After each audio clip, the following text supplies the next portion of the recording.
இன்றைக்கி வந்து 1/4 kg வெண்ணிலா sponge கேக்கு தான் நான் செஞ்சு பார்க்க போகிறேன்.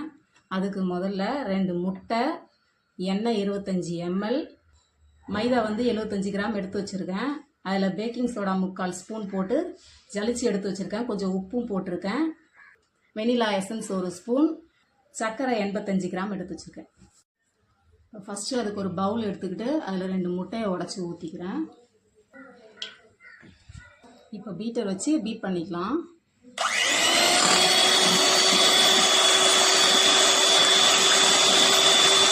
சர்க்கரையை போட்டுறேன்.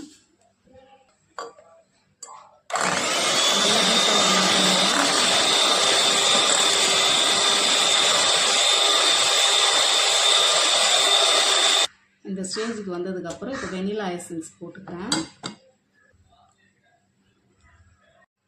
எசன்ஸ் 1 ஸ்பூன் போட்டாச்சு. இதுக்கப்புறம் இன்னும் கொஞ்சம் பீட் பண்ணிக்கலாம். எடுத்து வச்சிருக்க எண்ணெயும் இதில் மிக்ஸ் பண்ணிக்கலாம். எண்ணெய் ஊற்றிட்டு ரொம்ப பீட் பண்ணல, கொஞ்சம் தான் பண்ணலாம். சும்மா லைட்டாக கலந்து விட்டாலே போதும். சலிச்சு வச்ச மைதா, பேக்கிங் பவுடர், உப்பு இது கலந்து வச்சதை இதில் கொஞ்சம் கொஞ்சமாக மிக்ஸ் பண்ணி கலந்துக்கிட்டேன்.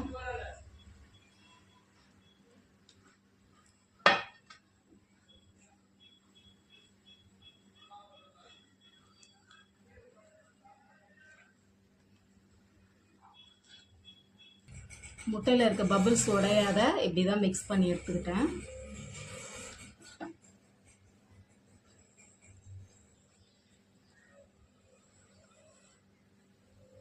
இப்போ ஸ்டவ்வில் வந்து குக்கரை ஒரு 10 நிமிஷம் ப்ரீ ஹீட் பண்ணி வச்சுருக்கேன்.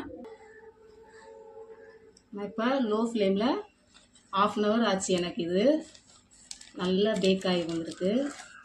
பார்க்கவே தெரியுது, நல்லா சாஃப்டாக இருக்குது.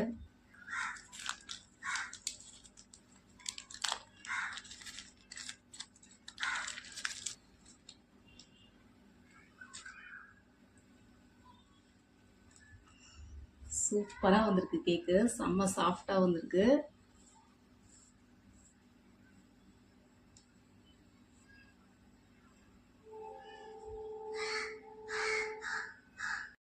நான் இப்போ கட் பண்ணி பார்க்க போகிறேன். உள்ளே எப்படி வந்திருக்குன்னு பார்க்கலாம்.